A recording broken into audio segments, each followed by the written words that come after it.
Сайн байцгаана уу? Сонсогч та бүхэндээ энэ өдрийн мэндийг хүргэе. Amis Time podcast-ийн зэрэгэлдээ ертөнцийн шинэ дугаар хүрэхэд бэлэн болоод байна. Өнөөдөр 2025 оны 9 сарын 10-ны өдөр 18 дахь дугаар орох нэ. За эхэнд нэг жахан тайлбар хийчихье. За өмнөх тоног төхөөрөмж гэрээсээ хийх хоёр өөр учраас жаахан өөр сонсогдож магадгүй. Тэгээд дээрэс нь хоёр хөтлөгчтэй харилцаад ингэ явдаг байсан учраас одоо яг ганцаараа хийж байгаа болохоор сонсоход арай өөр байж магадгүй шүү. Тэгээд дээрэс нь олон хүнд зориулагдаагүй. Тэгээд зөвхөн яг сонсдог хүмүүстэй л хүргэх гэж хичээж байгаа подкаст болно. Ингээд та бүхэндээ дугаараа хүргэе. Сахиустай газрын эзнийг бууцсан зөрүү зантай нэгдлийн залуу дарга нэг насаараа хэвтэрт орох шахжээ. Хэдэн жилийн тэртээ 100 аймгийн нэгэн суманд энэ явдал болсон гэдэг. Эдийн засгийн дээд сургуульд өргөж сум нэгдлийн даргаар томилогдож ирсэн залуу дарга дондогдаш ажлаа хүлээж аваад удаагүй сум орныхоо ажил байдал газар нутагтай танилцж яваад өвс ургамал ус ундрах тэгш хоёр толгой ингэрт анх ирж үзээд нэгдлийн зөвлөлийн хуралд эрхлэхдээ өвс ургамалтай сайхан нутаг олон жил атар зилүүд байгаа юм байна. Бид түүнийг ашиглах ёстой. Ирэх 20 доор бид тэнд хадлангийн баригад гаргана. Одооноос бэлтгэлээ ханга. Гэгчлэн үүргүүдэд хариу дуурах хүн байгаагүй нэг л дурамжхан бонилтгэн. Залуу хүний зоримог чанга зангаар анхнаасаа л хатуу гараар барьж ажиллана гэж шийдэж ирсэн дондогдаш хүмүүс дуурахгүй байсан эхлээд гайхсан ч эцэстээ эднэр намайг шинэ хүн гэд эс тоолоо хэмээн. За, эрхэм тэргүүлэгчтэй миний үгийг зөвшөөрөхгүй байна уу? Тийм бол шууд босоод үгээ хэлчих. Цаг алдаад яах вэ? Гэж дууга өндөрсгөхөд бас л ажинд үжин. Дахин хідэнтэй шаардуулсны эцэст нэгтлэн бодогч өвгөн дэмдэн сүрэн босоод арвин их хадлан бордоо авах гэсэн даргын бодол санааг бид дэмжиж байна. Гэвч миний мэдхийн сүүлийн 40 гаруй жил айл амтан нутаглах бүхэл адуу мал бэлчгээ болчихсон газар шүтээ тэр чинь.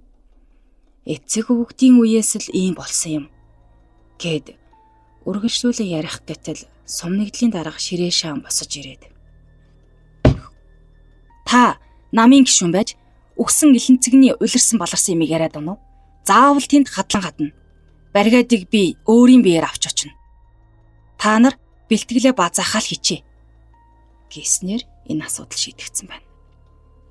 Үнэхээр 10 хоногийн дараа хүн суулгаж гэр майхан атсан ачааны машин гадуур тармуурч хэрсэн Беларусь трактор хоёр толгойг зорин хөдөлж өмнө нь дондогдаш дарга шинхэн 69-тэйгээ давхиж авав.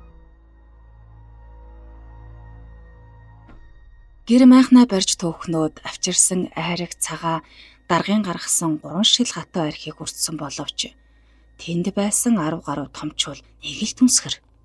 Харин бухал хийж ном дэвтэр хувцас форумныхоо үнийг олох гэж ирсэн хэдэн хөөгтөл орж гарan тоглож наадан шуугилдана. Гинэт гадаа морь харж зогссон дондогдаш дарга "Хөөе, тэр урд чон! Жинхэнэ том азархан чон!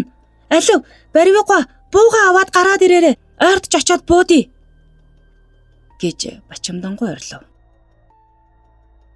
Даргын жолооч хижээлэр барви бууг даргатаа санд минь татгуулаад "Сум урт хайрцагт байгаа" гэж хэлээд бошоохон гэрт шургаж оров. Дарга машинаа өөрөө жолоодон хөдөлж чонын зүг дөхөж хоньны хашааны хэр зайд очиход мөнөөх чон огтхон ч хөдөлсөнгүй. Дөрвөн хөл дээрээ бат зогсон сэрвэнийх нь ус салхинд сэрвэлцэх нь ямар нэг авраг гараатны сүрлэг хөшөө адил харагдаж. Дондогдош бууга онлон анхны сумыг тавихад чон нүдээж завцсангүй. Хоёр дахь буудахаар шагаахад чон бус сагаг дэлтэй саарал азрах болон харагдахад өөрийнхөө нүтэнд ч итгэсэнгүй. Гэвч цээжин биед нь хавсран буудаж өргөв. Тэгээ цаашаа юу босныг дондогдош мэдсэнгүй. Хүмүүсийг орлолдон ирэхэд амнаас нь цагаан хөөс ахран газар тунсан байв. Түүнийг гүргэж гэрт авчиран ус цацсан маргааш тарахтай хамт буцахаар ирсэн баг эмч гэрэлмаа спирт өнөртөөлөн тариа хийснээр эцэст дарга ухаа орсон боловч тогтсон хүлрэнг нүдээр тоон ширтэн чон үгүй биш азраг урт устай урагхаатай элтэй хүн шар орхимжтой шалхгар тарганлам хэмээн авцалтаагүй үгс хэлж үе татганан жичирч байсан тул сумын имлэг рүү яар авчлаа авч явж. Тэрээр сумын эмнэлэгт очиод ухаан орсон боловч биеийн төдийл сайжраагүй тул маргааш нь аймагт хүргэгдэж.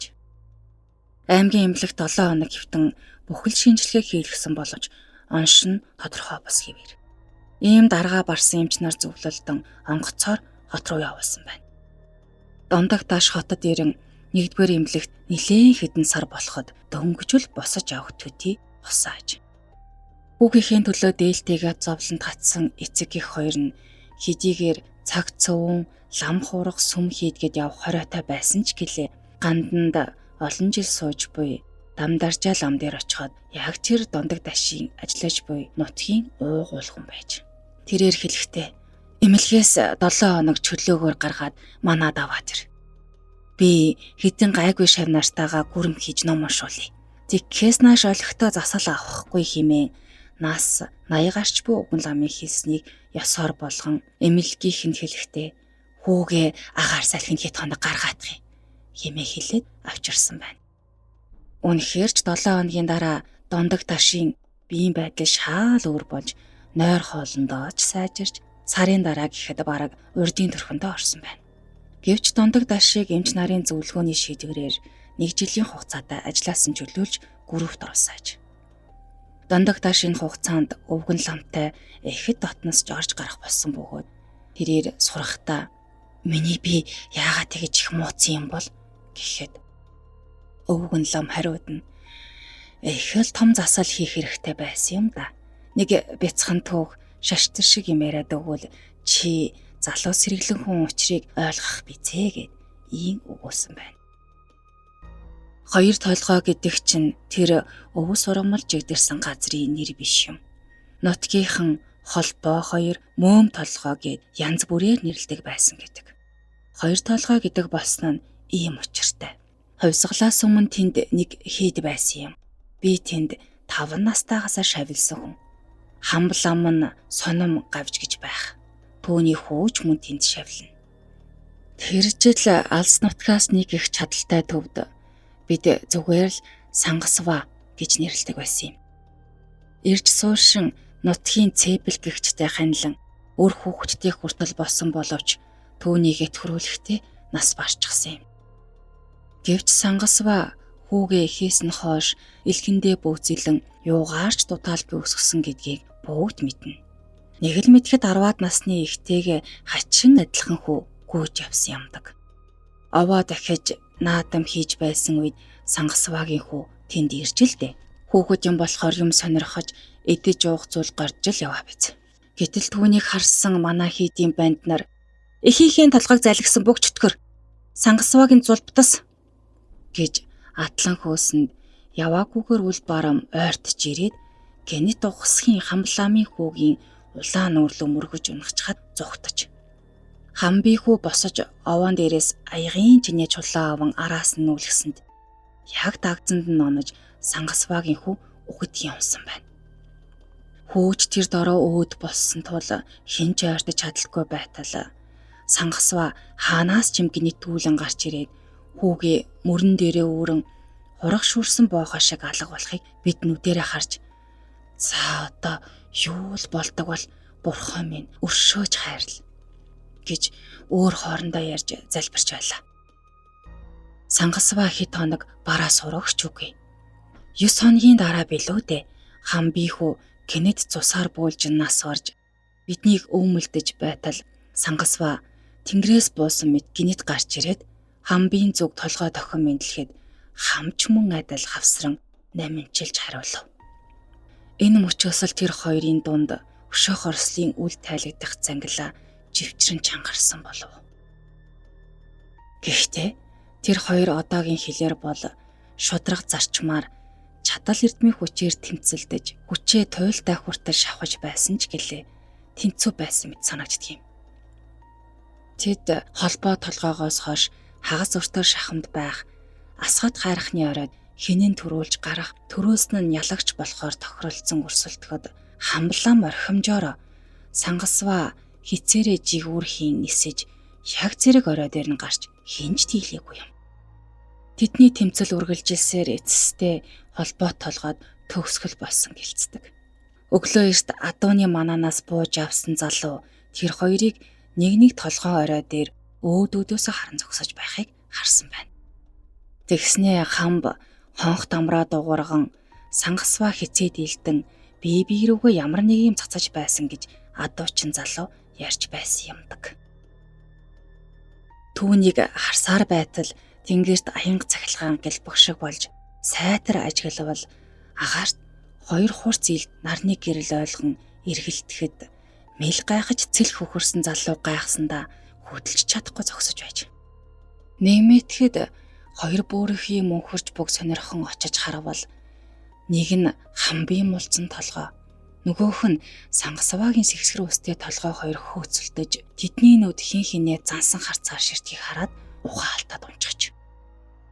Сэрээд дагчин чичирсээр үндийвэл сангасваагийн толгойг нэгэн том хүрэн шувууд шүүрэн нисч ламынхыг ацархан чон 100 давхиж авахыг хараад дахиад ухаан алдаж бүр шүн дөлөөрл түүний хүмүүс олж авсан байна.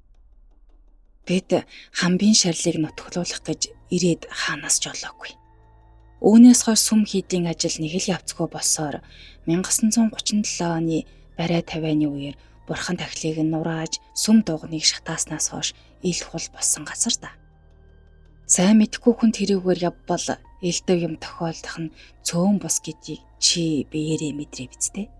Магадгүй тэр хоёрын мөнгө орших сүнс одоо ч гэсэн хоорондоо тэмцэлцээр байдаг ч юм билүү гэд өвгөн лам яриагаа тусгасан байна. 90-ад оны дундуур нэгэн томхон хийдэд нутгийн хөгшнийг ерөөл айлт хуйлж автал нэлээд дээгүүр суудал заларсан ламын танил царай нүдэнд тусав. Сайтар ажиглавал нам амтай сум нэгдлийн шидрүүхэн дарга явсан дондогдаш дүрээрээ сууж байх нь тэр. Миний инээд хүрэх шиг болж ламбугайн түмэн амар амгалангаа айлтхыг ивэл амгалаа та амгалан морилж байна уу гэж хариу мэндэлснээ намайг таньж "Хөө чи чинь намайг сум нэгдлийн дараагаар багахан хугацаанд байхад хөдөө аж ахуй механикаар ирж байсан дорж бат шивдэ" гэж явцав хэлж байна. Тэгснээ үл мэдэг жуумалзан "Намын хүн лам болцохоо шивдэ гэж чи гайхаж байна уу? Сүүлийн 20-од жил шашны эрдэмт суралцах гэж чадлаараа л зүтгэлээ. Амьдралын эрх юм да" гэж өгүүлсэн юм хэмээн багнуурт идэвгүй амьдарч байсан танил маань хүрнэж билээ. Нэрээч үл мартагдах ганц тохиол хүний амьдралыг оронгоор нэргүүлэх нь ертөнцийн хатуу хууль зам ёсны зүйл бололтой. Зянд хүрэх хэд өнөөдрийнх түүхийг өндөрлөе. Дараагийнхаа дугаараар иргэн уулзтлаа. Түр баяртай.